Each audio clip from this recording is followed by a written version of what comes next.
क्या आप अपनी जिंदगी को अपने हिसाब से जीते हैं या आप भी एक कठपुतली की तरह दूसरों के इशारों पर जीवन जी रहे हैं?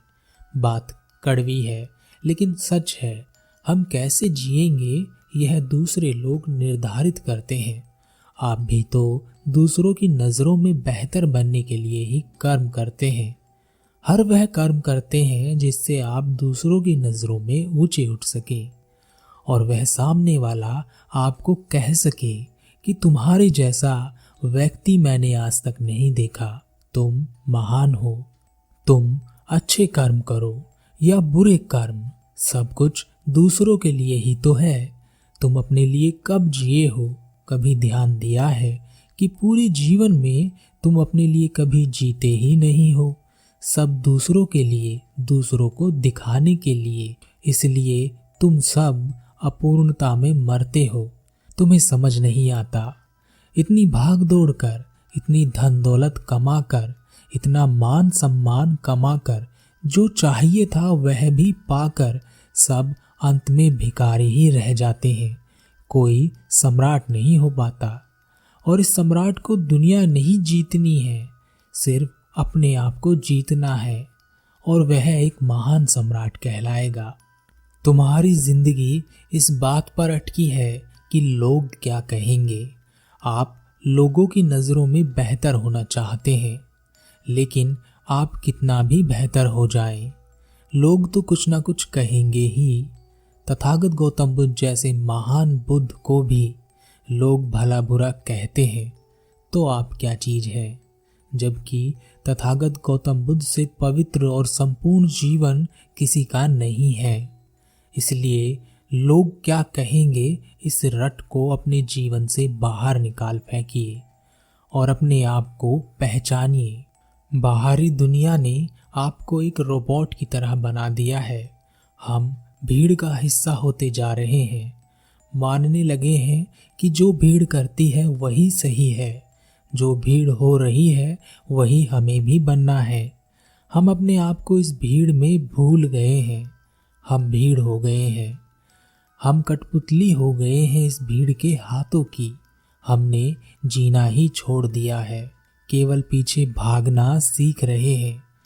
कुछ ही लोग हैं इस दुनिया में जो वास्तव में जीवन जी रहे हैं और वह लोगों को भी जीवन जीना सिखा रहे हैं, लेकिन ऐसे लोग इस भीड़ को पागल नजर आते हैं। एक कहानी है, एक सम्राट के यहाँ एक पुत्र का जन्म हुआ। इकलौता पुत्र था। बच्चे को कुछ भी पता नहीं था। नवजात को वैसे भी क्या पता होगा, लेकिन उसके पिता ने उसके लिए पूरे जीवन की रूपरेखा खींच डाली थी। वह क्या होगा, कैसे वह भावी सम्राट होगा। लेकिन हम सब एक नेचर लेकर पैदा होते हैं, वही हमारे जीवन की धारा होती है, एक नदी की तरह साफ और स्वच्छ। उस धारा को हमने खो दिया है और अपना लिया है भीड़ तंत्र द्वारा दिया गया एक गंदा नाला, क्योंकि यह हमें ज़्यादा सुरक्षित लगता है। कुछ खोजना, कुछ जानना हमने बंद कर दिया है। उस बच्चे का भी एक नेचर था। उसे सम्राट नहीं बनना था। उस बच्चे का मन नाजुक था। वह जल्दी ही करुणा से भर जाता था। हिंसा में उसे आनंद नहीं आता था। उसे नृत्य करना पसंद था। उसे चित्र बनाना पसंद था। यही उसकी जीवन धारा थी, जिस पर अगर वह चलता तो संपूर्णता को प्राप्त करता। लेकिन उसके पिता को यह पसंद नहीं था। वह अपने बच्चे से नाराज रहने लगा। उसने हर वह जतन किया जिससे वह अपने बच्चे में एक सम्राट के गुण डाल सके, लेकिन बच्चे पर कोई फर्क नहीं पड़ रहा था। धीरे धीरे बच्चा बड़ा होने लगा। बच्चों की एक खास बात होती है कि दुनिया में क्या हो रहा है उन्हें इस बात से कोई मतलब नहीं है। वह जो हैं बस वही रहते हैं। लेकिन अब वह बच्चा बड़ा हो रहा था। समाज से कुछ चीजें उसके भीतर आ रही थी। अब वह बाहर के बारे में भी सोचने लगा था, लेकिन नेचर तो अभी भी इसका वही पहले वाला था। वह सम्राट अपने पुत्र से बहुत नाराज रहने लगा। वह उसे बात बात पर ताने मारता, कहता कि तुम्हारे जैसा पुत्र होने से अच्छा था कि मेरा कोई पुत्र ही नहीं होता। लोग कितना हंसते हैं मुझ पर, तुम जानते हो वह मेरे बारे में कैसी कैसी बातें करते हैं, और यह सब तुम्हारी वजह से है। पुत्र को पिता की बातें लग गई थी। उसने निश्चय किया कि वह केवल अपने पिता के लिए ही अपने आप से समझौता करेगा और वह सारे कार्य करेगा जो उसके पिता चाहते हैं। एक बार पिता खुश हो जाएंगे तो वह वापस अपना साधारण जीवन जिएगा। वह एक योद्धा बना, एक ऐसा योद्धा जिसे हरा पाना नामुमकिन था। उसने कई लड़ाइयाँ लड़ी, उनमें वह विजयी हुआ। हर बार उसे लगता कि उसके पिता उससे खुश हो जाएंगे, लेकिन हर बार उसके पिता सम्राट कहते, अभी तुम्हें और सीखना है, अभी तुम पूरे नहीं हुए हो। पिता की नज़रों में पूरा होने के लिए पुत्र ने अपनी पूरी ताकत लगा दी, लेकिन वह समय कभी आया ही नहीं। वह पुत्र भी अपने आप को भूल चुका था। उसके अंदर की करुणा क्रूरता बन गई थी। हमारे साथ भी कुछ ऐसा ही होता है। लोगों की परवाह करते करते, जिम्मेदारियों को निभाते निभाते हम अपने आप को भूल ही जाते हैं और एक ऐसी जिंदगी को अपना लेते हैं जो हमारी कभी हो ही नहीं सकती। खुशकिस्मत है वह लोग जो वही जीवन जीते हैं जो वह हैं। वह खुलकर इस जीवन का आनंद लेते हैं। एक दिन उस युवराज की नज़र एक गांव की युवती पर पड़ी। उसे देखते ही युवराज के मन में उसके लिए प्रेम उमड़ आया। उसने उस युवती को अपने राजमहल में बुलवाया और उस युवती के सामने एक से एक हीरे जवाहरात के ढेर लगा दिए और उस युवती से कहा, मैं तुमसे प्रेम करता हूँ, यह सब तुम्हारे लिए है, सब एक से एक कीमती है, तुम मेरे प्रेम को स्वीकार कर लो। युवती ने कहा, तुम मुझसे प्रेम नहीं करते, तभी तो यह कंकड़ पत्थर मुझे दिखा रहे हो। अगर प्रेम करते हो तो मुझे तुमसे तुम्हारी सबसे कीमती चीज चाहिए, क्या दे सकोगे? युवराज ने कहा, जो चाहे मांग लो, सब तुम्हारा ही तो है।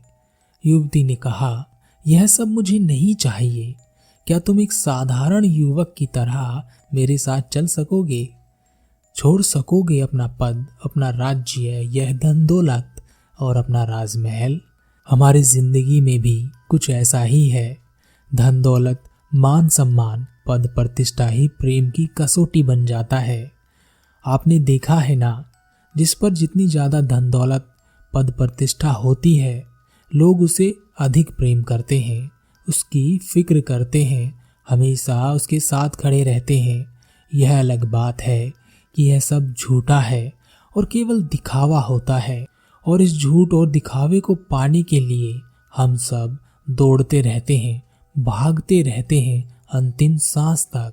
गरीब से ना तो कोई प्रेम करना चाहता है और ना ही उसकी कोई फिक्र करता है और ना ही कोई उसके साथ खड़े होने के लिए तैयार रहता है, लेकिन वह भी तो यह सब चाहता ही है। झूठा प्रेम लालच से जुड़ा होता है, लेकिन शायद वह युवराज उस युवती से सच्चा प्रेम करता था, इसलिए उसने उस युवती से कहा, मैं तुम्हारे साथ एक साधारण जीवन जीने के लिए तैयार हूँ, बस मैं अपने पिता को उसकी सूचना दे आता हूँ।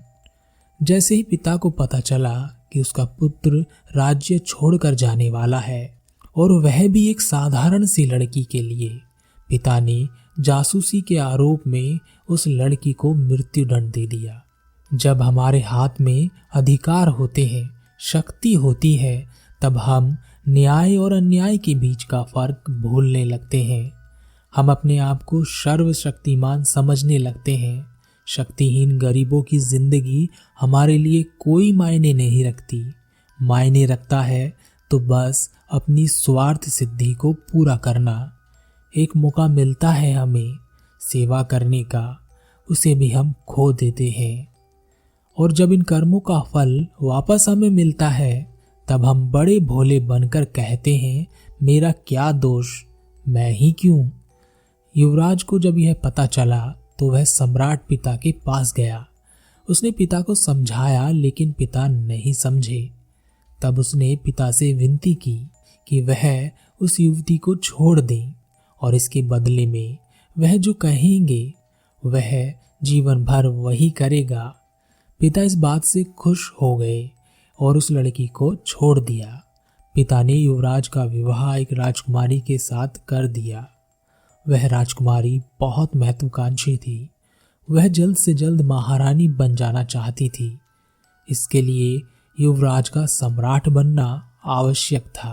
पति पत्नी के जीवन में अगर प्रेम की जगह महत्वाकांक्षा ले ले, तब उनके जीवन में दुख के सिवाय कुछ नहीं उत्पन्न होने वाला। और आजकल तो पति पत्नी दोनों ही महत्वाकांक्षी हैं। प्रेम के लिए उनके जीवन में जगह बचती ही नहीं है। और जिसे वह प्रेम समझते हैं वह भी लालच पर टिका हुआ स्वार्थ ही होता है। राजकुमारी राजकुमार से कहती कि अब सम्राट बूढ़े हो चुके हैं, तुम्हें उनकी जगह ले लेनी चाहिए। अब वह राजकाज ठीक से चलाने के काबिल नहीं रहे।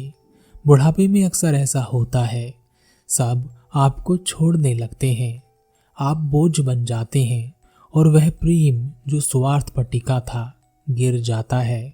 आप अकेले रह जाते हैं। लेकिन सभी के साथ ऐसा नहीं होता। कुछ को तो बुढ़ापे में और अधिक प्रेम की प्राप्ति होती है। उनके बच्चे उनकी केयर बिना स्वार्थ के करते हैं और इसका कारण केवल इतना ही है कि उन माता पिता ने अपने प्रेम में स्वार्थ की मिलावट नहीं की थी। राजकुमार को राजकुमारी की बातें सही लगने लगी। राजकुमार को पता ही नहीं था कि वह अपने पिता से नाराज था। बचपन से वह अपने पिता से नाराज चल रहा था। इसी नाराजगी के कारण अपने अंतर में अपने पिता के लिए वह क्रोध को पालता रहा। वह अपने पिता के पास गया और उनसे कहा, आप बूढ़े हो चुके हैं, आपको अब आराम करना चाहिए। आप मुझे सम्राट घोषित कर दीजिए, इसे अब मैं संभाल लूँगा। सम्राट पिता ने कहा, अभी तुम इस काबिल नहीं हुए हो, पहले काबिल हो जाओ, तब मैं स्वयं तुम्हें सम्राट बना दूंगा। चीजें बदलती चली गई और धीरे धीरे वह राजकुमार अपने पिता का दुश्मन बन गया। राजकुमारी ने राजकुमार को पिता को रास्ते से हटाने का एक उपाय बताया। उस समय युद्ध चल रहा था। पिता को युद्ध में वीरगति प्राप्त कराने का सारा प्रयास था। पिता को युद्ध के दौरान अकेले कर पीछे से मारने का षड्यंत्र रचा गया था। लेकिन युद्ध में युवराज दुश्मन के बीच अकेला फंस गया। जब पिता ने यह देखा तो वह घोड़े पर सवार हो पुत्र की ओर दौड़ा। पुत्र ने सोचा था अच्छा मौका है। वह तलवार लेकर पिता की ओर बढ़ा, लेकिन तभी किसी ने पुत्र पर भाले से प्रहार किया और पिता सम्राट ने पुत्र को बचाने के लिए अपने आप को उस भाले के आगे कर दिया। सम्राट जमीन पर गिर गया। यह देख युवराज के हाथ से तलवार छूट गई। वह अपने पिता को घोड़े पर डालकर वहां से निकल आया। रास्ते में पिता ने पुत्र से कहा, तुम अब काबिल हो गए हो, तुम्हें मैं सम्राट घोषित करता हूँ, जाओ और अपने राज्य को बचा लो। यह कहकर सम्राट वीरगति को प्राप्त हो गया। राजकुमार का क्रोध करुणा में बदल गया। उसे महसूस हुआ कि वह अपने पिता से प्रेम ही करता है, नफरत नहीं। उसे अपने आप से आत्मग्लानि होने लगी। उसने वह युद्ध तो जीत लिया, लेकिन अपने आप को हार गया था। हमारे आसपास ऐसे बहुत से लोग होते हैं जिनकी बातें हमें अच्छी नहीं लगती। वह हमेशा कड़वी ही बात करते हैं और वह हर बात जो हमें सच का आईना दिखाती है कड़वी ही लगती है।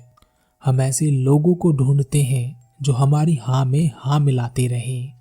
हम गलत हैं तो भी हमें यह ना बताएं कि हम गलत हैं। लोग हमें बहका सकते हैं क्योंकि हम पहले से ही बहकने के लिए तैयार बैठे हैं। हम जो कर रहे हैं वह सही है, हमें बस ऐसा कहने वाले लोग ही पसंद आते हैं। राजकुमार ने अपनी पत्नी को षड्यंत्र रचने के लिए कारावास में डलवा दिया। वह स्वयं को भी सजा देना चाहता था। सम्राट बने रहने में अब उसकी कोई इच्छा नहीं थी। एक दिन वह अकेले अपने राज्य के भ्रमण पर निकला। रास्ते में उसने एक व्यक्ति को मस्त होकर नाचते और गाते देखा। वह युवराज उस व्यक्ति के पास गया और उसने कहा, कौन हो तुम? व्यक्ति ने कहा, कौन हूं मैं? यही तो मुझे पता नहीं है। कब से जानना चाहता हूं कौन हूं मैं। क्या तुम जानते हो कि तुम कौन हो? युवराज ने कहा, मैं यहाँ का सम्राट हूं। व्यक्ति ने कहा, कभी मुझे भी ऐसा ही लगता था कि मैं यहाँ का सम्राट हूं, लेकिन बाद में पता चला कि मुझसे बड़ा भिखारी कोई नहीं है। युवराज ने कहा, तुम समझ नहीं रहे हो, मैं वास्तव में यहाँ का सम्राट हूँ।